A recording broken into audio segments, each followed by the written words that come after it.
What's up, guys? Welcome to Daily Dose of Reddit. This is your host, Zach, and today's subreddit is r/ProRevenge. Alright, this story's called Lady Wanted to Get Drinks Free, so I made them worth that price. I'm a bartender, and the area I work in is upper class and petty as hell. As I tell people all the time, I don't go out here, I just work here. One random night, not too long ago, I'm making drinks at the well for servers to take to their customers at their tables while the other bartenders handle our bar top guests. It's the middle of our rush, and one of my servers comes up with the drink 1/4 full and sets it down, saying the customer hates it and was demanding a different drink. Specifically, they wanted a vodka mojito. I was too busy to put up a fight, and the poor girl looked run down already from the night, so I went ahead and made it, even though it was obvious the woman was just looking for free crap. The server runs the drink to the table, and it happens to be the table closest to my well, so I can see and hear everything. She sets it down and hurries off to another table, waving her down, and I watch as this woman slams the drink until there is nothing but mint and ice left in the glass, with maybe half an ounce of liquid in the bottom, then turns around and grabs the server again. I specifically asked for this with vodka. Yes, ma'am, it is. I know what vodka tastes like. This is clearly rum.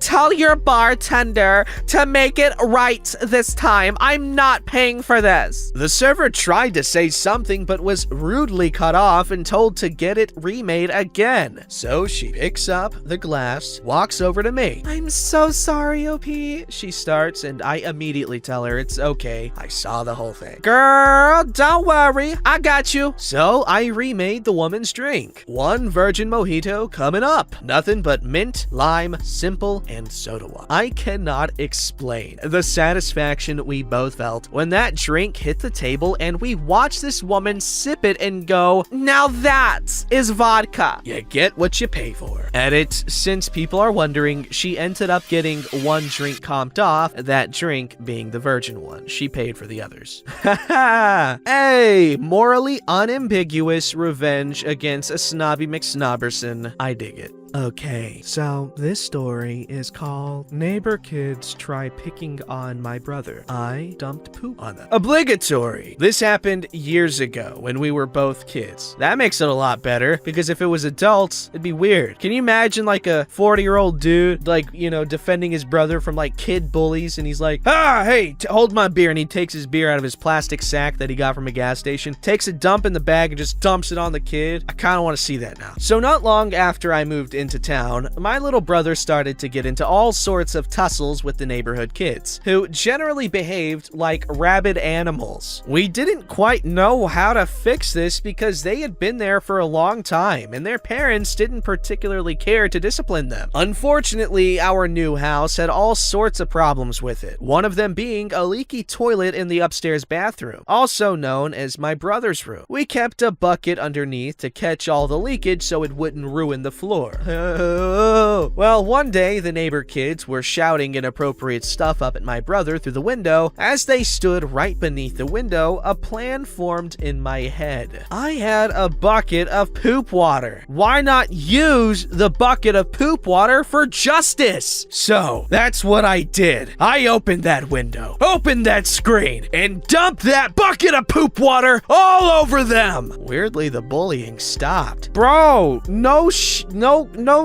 I don't know what words. I keep wanting to say poo. I mean S-poo, not poo-poo. C-poo is okay. Crap. No crap, it stopped, man. Can you imagine this? Like, you're messing with some freaking punk. Okay, he's gonna think you're a punk. You didn't do anything, but you're a punk to him, obviously. So you're trying to mess with some punk, and then he has a bucket of poo water, and he uses that bucket of poo water, and he dumps it all over you, man. How are you not gonna be terrified? You do not mess with someone who has the means. I mean, obviously, we know the full story. We know the history of the poo bucket, but little literal poo head here doesn't. So they're scared pooless. I mean, obviously not pooless because you made sure of that, buddy. Alright, this story's called I May Be Too Big to Retaliate, but My Little Brother Isn't. Whoa, that's dark. Before launching into my petty revenge story, let me just say that I'm not particularly proud of the circumstances or the outcome regarding this revenge, but I'm somewhat impressed by how devious and vindictive my 9-year-old self was. Okay, less bad. Please forgive the long background story, but I hope that it adequately explains the situation that led me to resort to such drastic measures. Alright, my family moved to the United States from Mexico when I was 4, and we moved up to Michigan when I was 7. My mom managed to antagonize the local bully when she caught him bullying one of my sisters, and since he couldn't retaliate directly, he took his frustrations out on me. My thick Mexican accent wasn't doing me any favors either, and I was beat up a lot. Since I was the oldest kid, my mom liberally incorporated corporal punishment into my education. With so many role models, it's no wonder that my 2 sisters got in on the game too. One of my sisters was only a year younger than me, so when I responded to her physical aggression in kind, mutual aggression ensued, and we went at it until one of us yielded. One time, my mom had to pull her off of me because she had bitten through my sweatshirt and t-shirt and broke some skin as well. We each gave as good as we got, so there was no need to get creative with revenge. My youngest sister, however, was another story altogether. She was 3 years younger than me, and for many years, she was the family baby. She would often punch me without any provocation, and if I retaliated in kind, she would cry at the top of her lungs and bring my mom's wrath down upon me. Ares! Destroy my enemies and my life shall be yours. Kratos, God of War. Instead of responding physically, I tried tattling on her, but my mom would half-heartedly tell her to be nicer to me and leave it at that. This continued for years, the anger of the oppressed. When I was around 8 years old, my mom unexpectedly got pregnant. I was elated to learn the baby was a boy because I had been outnumbered 2-1 by my sisters, and he was a long-awaited potential ally. Unfortunately, as is often the case, the situation had to worsen before getting better. As soon as my brother was old enough to pull himself up to a sitting position, his crib was moved into my room, and I was tasked with comforting him anytime he woke up crying at night. Oh no! For this reason, I developed a real appreciation for the plight of parents who are nursing infants. That is messed up. He did not sign up for a baby. Even though I was given this chore at night, my mom took it on herself during the day. For this reason, she looked forward to his daily naps, and one sure way to tick her off was to wake the baby during his nap. Back in the 70s, a nice stereo system was pretty much a must-have in any suburban home. In addition to being a status symbol, it was decorative and functional. Get yours today. Only 5 payments of $5.99.99.95. Our super nice stereo system and speakers were conveniently located right next to the door to my room. Given my mom's appreciation for my brother's nap time, I still wonder why she chose to have him nap in my room. This is where my revenge began. My youngest sister was obsessed with disco, and she listened to the Saturday Night Fever soundtrack on the good stereo every chance she got. My mom often warned her to keep the music down so as to not wake my brother. So it was that after yet another episode where she threw a punch and received no consequences whatsoever, I came to the realization that the best way to counter my little sister was with my little brother. Haha! My little brother napped every day at around the same time, from noon to 2, and it was almost guaranteed that my sister would be playing her music at some point during his nap. At around 11:45 a.m., shortly before my brother was about to go down for his nap, I cranked every single frequency on the stereo up to full volume. As expected, she sauntered up to the stereo right in the middle of his nap and pressed the power button without even looking at the volume. The bass reverberated throughout the house, shaking the pictures on the walls, and the music could be heard all the way in my mom's bedroom on the other side of the house. It was no wonder that my brother immediately woke up and started screaming. My mom was livid, and even though she had never corporally punished my sister before, she more than made up for it on that day. She dragged my sister into her bedroom, and the sounds of slaps and punches were interrupted only by my mom's screams of rage and my sister's cries of pain. Yikes. I wish I could say that I found satisfaction in my revenge, but in truth, I was horrified at the fury I'd unleashed. I curled up into a fetal position on my bed and tried to ignore my sister's cries and my mother's screams in the other room, as well as my brother's crying. I even considered fessing up to my own part in the matter, but I was too cowardly to take the blows that were being showered on my sister. From that day on, the immunity that my sister had enjoyed as the family baby was gone, and corporal punishment was incorporated into her education as well. Emily Bronte wrote, "Treachery and violence are spears pointed at both ends. They wound those who resort to them worse than their enemies." When I read that quote in high school, I knew exactly what she meant. On the other hand, my sister learned how it felt to be beaten, and she wasn't so eager to punch me anymore. My revenge was a bittersweet success. Yo, honestly, that's how it be sometimes, man. Especially back in the 70s when no one gave a crap about what psychologists said. People still don't care, I guess, but it's less of an issue now. But, hey, might not agree with it, but psychologists say that, there's not necessarily much of a benefit in beating your kids. I mean, or just smacking them or whatever. Like, I can understand playful, hey, get your stupid ass over here, let me beat the crap out of you. That's fun, give them a black eye out of love. I'm kidding, don't do that. I'm not advocating for that. But my point is that, corporal punishment isn't necessarily the most effective means of parenting and discipline. I'm more of a fan of what one would refer to as a democratic household.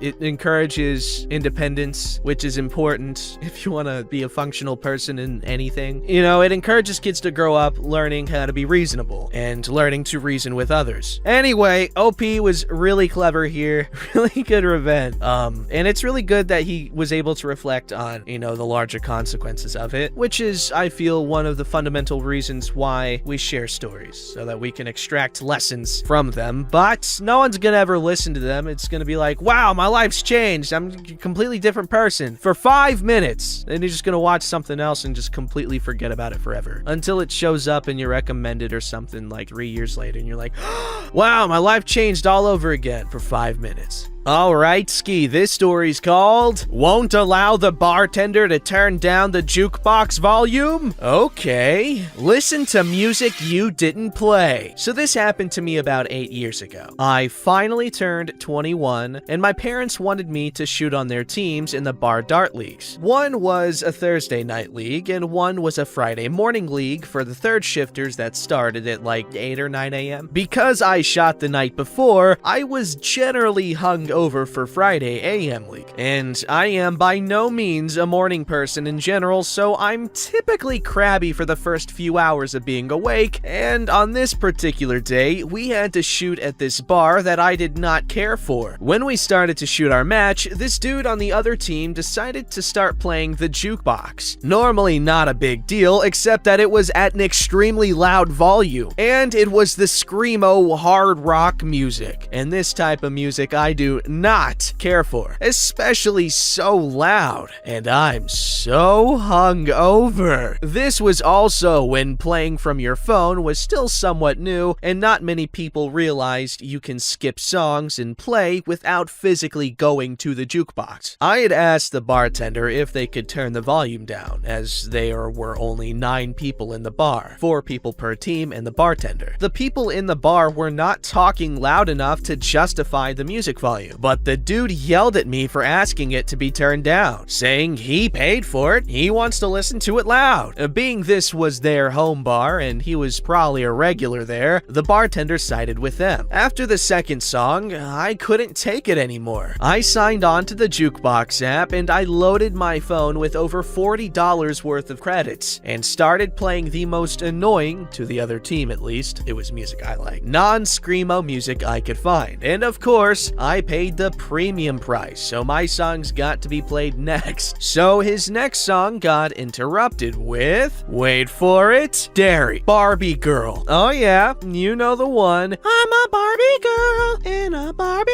world. His teammates look at him like, what the fuck, dude? You play this? He's confused, saying like, no, I didn't even play this crap. I must have hit the wrong button. Remember, these internet jukeboxes aren't like the old ones where you hit the letter and number. So there's really no way you could have accidentally went from insert screamo song here to Barbie Girl. My team knew what was going on because I showed them my plan. Next song was a slower country song. Then after that, some Backstreet Boys or NSYNC. I don't remember exactly. I do know it was either pop, country, anything but rock, anything but screamo. But with each song, the guy who played the music originally just kept getting more and more mad, saying he didn't play this, while his buddies were giving him crap about his music selection, because he was the only one physically at the jukebox. Meanwhile, my team and I are all laughing and singing and having a grand time. Whatever song he played next was the straw that broke the camel's back. He slams his fist on the bar and screams at the bartender to skip this crap, and he wants his money back due to the broken jukebox that wasn't playing his songs. I calmly stopped the bartender before she skipped it and said that if you skip any of these songs, you will have to reimburse me, as I paid for them. I showed her my phone, and the bartender realized what had happened, but the dude was still confused, mad, and clueless. Now, the conversation is how I remember it. It was 8 years ago, so it's not word for word, but pretty damn close. What do you mean you played this? You didn't even go up to the jukebox. I played them from my phone. Wait, you can do that? Yep, it's a nice feature of those internet jukeboxes. You can download an app and never have to get up off your bar stool. But they should have played after mine. I played first. Yeah, but I paid extra to have them skipped. Well, how many did you play? About $40 worth of songs. Are you effing kidding me? I wanted to listen to my songs. Well, you could have, if you would have let the bartender turn down the music when I had asked. I'm hungover and don't care for what you played, but I maybe could have dealt with it if it was quieter. Well, can you move some of your songs so I can listen to mine while we shoot? I'll turn the volume down now.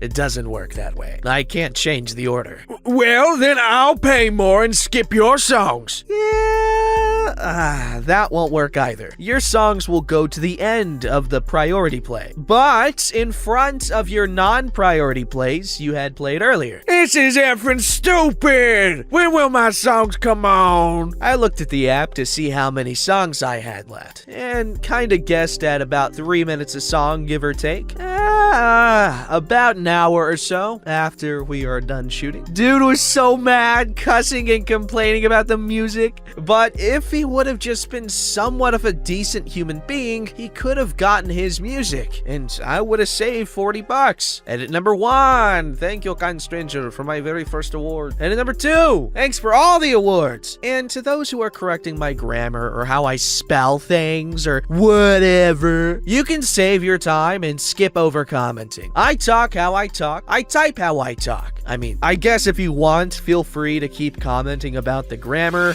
I just noticed he misspelled it too. Whatever floats your goat, and whatever goats your float to you too, sir. However, I have, what's the word? Aversion to things that float now. I saw, both of the new It movies, It Chapters 1 and 2, and floating in those movies, not very cool. I mean, floating is cool, but like, come on, man. It's just insensitive. YouTube comments be like, anyway, really creative revenge. I feel bad for the dude because he did learn his lesson. But hey, man, you already loaded $40 worth of. You paid $40 for the revenge, so you deserve this win. Anyway, Kiefer Sutherland, Designated Survivor, really, really good.